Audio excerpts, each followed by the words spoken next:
Bonsoir Bruno Leroux. Bonsoir. Merci d'être sur le plateau de BFM TV. Vous êtes un des proches de François Hollande. Vous étiez son porte-parole pendant la campagne. Vous êtes aujourd'hui patron des députés socialistes.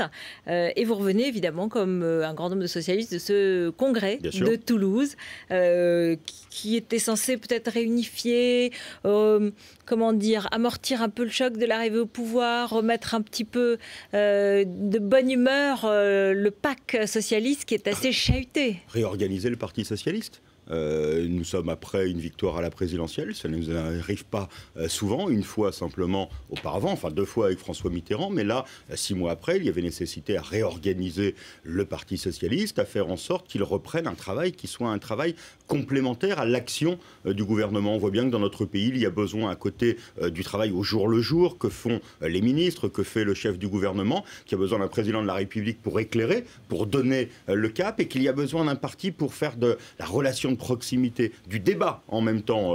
Il y a des batailles idéologiques à mener sur ce que nous voulons faire. Et donc voilà, c'était le sens du congrès, retravailler en proximité avec les Français et demain habiller le concept que nous a donné Jean-Marc Ayrault, le nouveau modèle français qu'il veut porter, que le président de la République veut porter. Eh bien, c'est au Parti socialiste de provoquer ces débats. Alors, dans les commentaires sur ce congrès, vous ne serez pas étonné, je vais citer le polémiste Philippe Tesson, qui est clairement à droite, qui dit que c'était un congrès nul politiquement. Et je vais citer Jean-Luc Mélenchon, qui lui a dit « c'est un astre mort le PS, une grosse machine morose ». Oui, Harlem a eu raison de lui dire qu'il ne fallait pas souhaiter uniquement la victoire de la gauche et soutenir la gauche au Venezuela.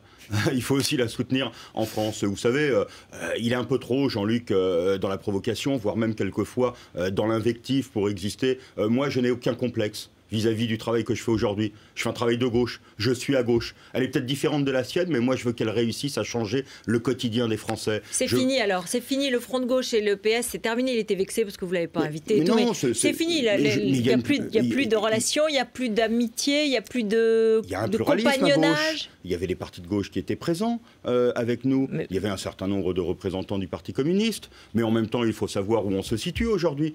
Est-ce que l'on veut la réussite du gouvernement ou est-ce que l'on veut l'échec de ce gouvernement? C'est ce que veut Jean-Luc Mélenchon. Écoutez, j'ai trop tendance à penser qu'un certain nombre de propos sont des propos et des sirènes qui, si demain nous y succombions, nous amèneraient à ne pas réussir, à ne pas aller jusqu'au bout de ce que nous voulons faire aujourd'hui. Et donc, je crois Vous voulez dire que Jean-Luc Mélenchon souhaiterait en quelque sorte l'échec du gouvernement? Il montre en tout cas aujourd'hui qu'il est dans une situation à ne pas accorder ni même de répit à ce que nous mettons en œuvre et qui est courageux, qui est conforme aux engagements que nous avons pris. Et je dis à Jean-Luc Mélenchon que de ce que nous faisons depuis 6 mois, rien n'a été contraire aux engagements que nous avons pris au second tour de la présidentielle vis-à-vis des Français. Et donc je ne comprends pas qu'il y ait aujourd'hui ces invectives qui soient faites, qu'il y ait ces mots définitifs prononcés à l'égard de notre action et que cela, ça ne renforce pas la gauche. Et que moi, je n'ai pas de complexe.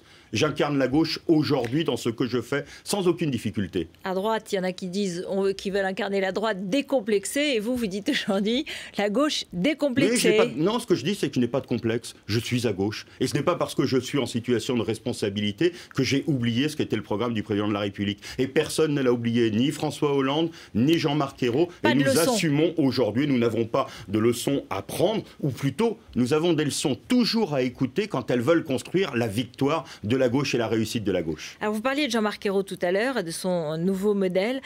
Quand on a vu les applaudissements qui ont été réservés à Martine Aubry, il y a eu beaucoup de commentaires, vous les avez entendus aussi. Peut-être qu'elle aurait été mieux à cette place à Matignon, qu'elle aurait pu prendre les coups à la place du président, qu'elle l'aurait mieux protégé, qu'elle aurait été plus forte. Est-ce que vous imaginiez que la première secrétaire, qui a permis au Parti socialiste d'élire pour la seconde fois un président de la République, allait partir sous les sifflets? Il n'y avait pas de raison. Il était normal qu'elle parte sous les applaudissements. Et il était normal que ces mêmes applaudissements soient réservés au Premier ministre. Et ils n'ont pas été comptés, ces applaudissements. Ils ont été fervents, nourris à l'égard du discours qu'il a fait. Et ensuite, avec Harlem Désir, parce que nous étions dans un congrès de rassemblement, dans un congrès pour travailler, dans un congrès pour essayer de nouer à nouveau, dans la difficulté, cette relation que nous avons eue pendant la campagne électorale avec les Français. Vous n'avez pas eu le sentiment que Martine Aubry restait très populaire et que, dans le fond, soit elle-même restait en réserve Mais tant mieux. Tant mieux. Tant mieux. Tant mieux. Donc elle peut être en réserve de la République au cas où, c'est ça ? Mais je préfère des socialistes populaires que des socialistes qui soient rejetés. Et il n'y aurait aucune raison à ce que Martine Aubry, aujourd'hui, par son propre parti d'abord, soit rejetée pour le travail qu'elle a fait. Elle a pris une décision qui était de quitter la tête du Parti socialiste, mais pas de nous quitter. Et encore heureux pour nous. Et donc oui, moi je n'ai aucun problème, là encore, avec les socialistes qui sont les socialistes qui aujourd'hui sont populaires. Le président de la République l'est parmi tous ceux qui ont voté pour lui aujourd'hui. Tout le monde est en attente. Le Premier ministre a montré dans ce congrès qu'il était soutenu. Et les militants ont montré que nous étions tous derrière lui, sa majorité parlementaire. Il y en a qui ont eu l'air de donner un peu des conseils. Vous voyez, Martine Aubry, elle a dit le temps de la contre-attaque est venu, ça a un peu tardé. Jean-Christophe Cambadélis aussi, on s'est un peu reposé sur nos lauriers. Ségolène Royal, il faut retrouver le sens, il faut expliquer, il faut... Mais si le message consistait à dire nous sommes à la tâche depuis le premier jour, nous avons pris les mesures d'urgence et je pourrais prendre n'importe quel secteur pour montrer qu'il y avait des urgences à gérer sur chacun des secteurs. Dans le même temps, nous avons ouvert les grands chantiers, les chantiers du changement, les chantiers de la réforme. Mais quand même, le redressement de ce pays, il est aujourd'hui à faire. Nous n'avons pas tardé. Et si le message, c'est de dire il faut redonner du sens à tout cela, il faut aller au contact des Français, il faut donner le sens de ce que nous faisons avec ce nouveau modèle français, alors j'accepte là encore toutes les remarques que l'on peut nous faire et tout le travail de précision qui doit être apporté. Quel rôle pour Ségolène Royal? Une voix. Je ne veux pas ici lui assigner un rôle avec une responsabilité, à elle de voir, mais elle a une voix qui porte aujourd'hui au sein de la gauche et donc elle est utile à ce que nous faisons. Quelle place dans le dispositif, une fonction? Mais a-t-elle besoin d'une place ou d'une fonction? Elle le souhaite. Vous savez, elle fait partie de ces voix. Si elle le souhaite, je souhaite qu'elle puisse la trouver rapidement. Ce n'est pas à moi de la lui proposer. Mais en même temps, elle a une voix qui lui permet, en dehors de toutes les fonctions, de dire ce qu'elle pense et c'est utile. Alors, il y a quand même une atmosphère un peu d'inquiétude ou de défiance. Vous le voyez dans les sondages, vous n'êtes pas surpris de l'entendre. Je voudrais vous faire écouter un artiste très populaire en France aujourd'hui, qui ce matin a été chez nos confrères d'RTL et qui a exprimé quelques réserves. Écoutons-le. Je me dis merde, il y a un souci là. Le problème c'est qu'ils réagissent très très vite et de manière assez imprévisible et presque de manière amateuriste par rapport aux attaques, alors qu'ils devraient plutôt avoir du recul et voilà. Enfin, on a l'impression qu'ils croient même pas à leur programme. C'est ça le truc. Danny Boone. Oui, j'ai beaucoup de... Enfin, je rigole beaucoup, j'aime bien l'écouter, j'aime bien l'entendre, mais là, en même temps, durant ce court extrait, je n'ai pas véritablement compris de quoi il s'agissait. On pourrait nous reprocher la ténacité que nous avons à mettre en œuvre nos engagements, à redresser le pays. Il a l'impression qu'il y a beaucoup d'allers-retours, qu'il y a beaucoup d'improvisation. Bon, c'est pas un homme politique, il le dit, C'est pas une leçon politique, c'est juste un sentiment comme ça. Mais je vous donne un élément. Moi, je ne veux pas être dans le comptable, ni le notaire, mais avant la fin de l'année, nous aurons engagé plus de 25 engagements tenus ou engagé plus de 25 engagements pris par le président de la République devant les Français. C'est de l'amateurisme sur les 60 dans les 6 premiers mois, dans les 8 premiers mois, plus de 25, presque une trentaine qui auront été mis en œuvre ou engagés. On est bien loin de ce reproche d'amateurisme dont je ne vois pas du tout sur ce quoi il se fonde, si ce n'est cette antienne qu'on voudrait toujours avoir quand la gauche est là, qu'en fin de compte, elle n'est jamais préparée. En gros, qu'elle n'est pas légitime à faire cela, que la démocratie la portait là, mais par effraction, le mot a déjà utilisé. Bien, moi, je récuse tout cela. Nous sommes prêts et nous sommes à la tâche depuis le premier jour. Et si vous me prenez n'importe quel thème un par un, je vous déroulerai ce que nous avons fait parce que nous étions disqualifiés. Et vous ne pourrez pas trouver beaucoup de thèmes sur lesquels nous n'étions pas disqualifiés au moment où nous sommes arrivés. De l'éducation à l'emploi en passant par la répartition des richesses dans notre pays. Alors, et je vous dirai les grands chantiers que nous ouvrons. Vous êtes prêts sur la compétitivité? On a eu toutes les versions. D'abord, pendant la campagne, c'était pas un mot qu'il fallait prononcer à gauche, ça n'existait pas. Il n'y avait pas de problème de compétitivité, on s'en souvient. Maintenant, il y en a un. À un moment, il fallait baisser les charges des patrons et le remplacer par SCG, puis maintenant, c'est plus le cas. Alors, là, vous êtes prêts? Faux. D'abord, dans ce que vous avez dit. Fausse que nous avions dit qu'il n'y avait pas de problème de compétitivité. Nous avons toujours dit ces 10 dernières années qu'il y avait un problème de compétitivité, que nous perdions des emplois, qu'il y avait un déclassement de notre pays et que ce n'était pas simplement affaire de coûts, que c'était un problème global qu'il fallait étudier sans attendre.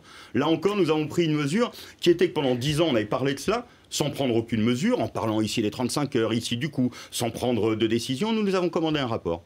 et un rapport à un grand industriel, quelqu'un qui ne sera sait pas enterré. De quoi, mais un rapport qui, bien entendu, ne sera pas enterré, puisque le lendemain même de sa publication, le Premier ministre fera des annonces pour bien montrer que le rapport est non simplement pris en compte, mais qu'il donne lieu à des mesures qui sont des mesures concrètes. Les mesures, elles seront ponctuelles, elles seront immédiates, ou elles porteront sur les 3 ans, les 4 ans qui suivent? Écoutez, à l'évidence, il y aura des mesures, je le pense, qui seront des mesures destinées après le rapport à être mises en œuvre sans attendre. Et puis, sur cette question de la compétitivité, il est bien normal que, commandant un rapport au début d'une législature, nous puissions, sur un certain nombre de mesures, les étaler dans le temps, prendre en compte la situation, regarder à la négociation avec les entreprises. Il n'est pas question de dire comme cela, d'asséner, et d'ailleurs, de ce point de vue-là, les patrons qui ont fait un appel sur lequel on peut s'interroger ce week-end, la FEP, qui était un appel qui, dans la façon dont il a été fait, était plus politique qu'économique. Mais dans le même temps, moi, je ne veux voir là-dedans... Vous demandez 60 milliards d'économies dans les dépenses de l'État, oui. et puis voilà, des mesures claires. Je ne leur avais pas vu demander ça avec autant de force auparavant. Mais bon, prenons ça comme un dialogue. Moi, je pense qu'il faut dialoguer. Et qu'il faut dialoguer avec tous ceux qui, demain, sont en situation de pouvoir faire progresser la croissance et l'emploi dans notre pays. Et donc, il y aura des mesures qui seront des mesures très certainement ouvertes à une forme de concertation avec ceux qui représentent aujourd'hui le patronat, ceux qui représentent aujourd'hui les créateurs de richesses dans notre pays. Et donc, il y aura, je veux le dire ici, toute une série de mesures qui seront prises et qui montreront que ce rapport, non simplement a servi, mais qu'il est alimenté par la volonté du président de la République et du Premier ministre de changer les choses, de ne pas simplement parler de la compétitivité, mais de mettre en œuvre des mesures concrètes. Est-ce qu'il y aura un relèvement de la TVA dans la restauration? Vous me demandez, attendez. Le rapport va arriver dans quelques jours, les décisions du Premier ministre. On en parle beaucoup, vous l'avez lu comme moi. On parle de passer à 12%. J'ai lu des rapports qui ont été démentis ensuite. Moi, j'attendrai le rapport de M. Gallois et je regarderai. Et j'ai déjà dit au Premier ministre... Vous y êtes favorable ou pas, vous, personnellement? J'ai déjà dit au Premier ministre que je ne souhaite pas qu'il y ait des mesures qui soient des mesures. Et ça, je souhaite aussi en discuter avec les chefs d'entreprise. Des mesures qui pèsent demain sur la consommation dans une période de crise dont je ne sais pas encore combien de temps elle va durer et si elle va s'amplifier ou pas. Et donc, il y a aussi dans notre pays un marché intérieur. Il n'y a pas simplement les questions de coût du travail. Il y a aussi une question de demande. Il y a aussi une question de pouvoir d'achat, de marché intérieur. Le relèvement de la TVA, par exemple, sur la restauration? Mais moi, aujourd'hui... La TVA sur la restauration, vous passez là d'un sujet à un autre. La TVA sur la restauration, un rapport fait par un parlementaire, Thomas Thévenoud, très bon rapport d'ailleurs, montre que cette décision qui a été prise de façon précipitée, sans que d'ailleurs que l'ancienne majorité en soit totalement d'accord, n'a pas donné les résultats qui étaient les résultats escomptés. Donc vous seriez favorable ou pas? Qu'elle a coûté très cher. Moi je pense nous proposons 2 pistes au gouvernement, mais je pense qu'on ne peut pas rester avec ce taux sur la restauration qui coûte cher à la collectivité, qui n'a pas produit les effets, notamment en matière d'emploi ou de baisse des prix qui étaient prévus. Il faudrait relever jusqu'à 12%. Écoutez, ne me demandez pas là de faire, nous proposons au gouvernement soit de revenir à un taux qui soit un taux normal, ce qui ne nous mettrait en rien en situation de décalage par rapport à l'Europe, ou alors de regarder la question du taux réduit. Mais nous, c'est au gouvernement de prendre. Il a un très bon rapport qui va lui être remis demain. Un mot sur les relations avec l'opposition, puisque ça se tend beaucoup. Vous êtes indigné des menaces de manifestations de rue de Jean-François Copé. Mais c'est vrai, quand on entend Alem Désir, qui était très vigoureux aussi à la tribune à Toulouse, ça suffit, la lepénisation de la droite, où sont les républicains de droite, pourquoi se taisent-ils, la droite est revancharde. Bon, c'est un peu égalité, c'est un peu un ton égal de chaque côté, non? Il y a aujourd'hui une tension qui est due au fait que l'UMP est dans un congrès. Et que dans ce congrès, on voit bien qu'il y a une course, qu'il y a une radicalisation qui est en train de s'opérer, une radicalisation qui porte préjudice au débat, tel que nous pouvons le concevoir, avec une opposition qui maintenant, depuis 6 mois, n'a pas su prendre la mesure, d'abord de l'état dans lequel elle a mis le pays, mais de la responsabilité qu'elle peut avoir et de la responsabilité qu'elle a à essayer d'élever le débat. Et c'est ce que nous disons simplement aujourd'hui. Peut-être que dans quelques jours, quand ils seront sortis de ce débat qui radicalise, ils reviendront-ils à un comportement républicain normal. Votre candidat préféré, c'est Fillon ou Copé? Moi, je n'ai aucun candidat. Vous savez, quand je regarde l'état dans lequel est le pays, j'y vois des responsabilités très partagées entre M. Fillon et M. Copé. Vous avez sanctionné les députés qui n'ont pas voté pour le traité ou qui ont quand même voté contre le traité européen? Non, je leur ai dit que c'est quelque chose qui n'avait pas servi ni le Parti socialiste, ni montré un soutien au gouvernement, et que donc ils en étaient comptables, tout simplement, et que je regrettais ce qu'ils avaient fait. Et comment ils vont être sanctionnés? Il n'y aura pas de sanctions. Simplement, vous savez, à l'intérieur d'un groupe, je peux vous dire qu'il y avait 270 députés qui, eux, ont respecté, quelquefois avec des opinions qui pouvaient être proches de ceux qui ne l'ont pas fait, qui ont respecté ce qu'on appelle la discipline de vote, la force du groupe, et que ceux-là, aujourd'hui, sont toujours très remontés par rapport à cette vingtaine de parlementaires. Merci beaucoup Bruno Leroux d'être venu sur le plateau de BFM TV. Restez avec nous. Dans un instant, le journal, bien sûr, de Thomas Lecartier, et puis notre face-à-face du lundi entre l'écrivain Jean-François Kahn et l'ancien ministre Alain Madelin.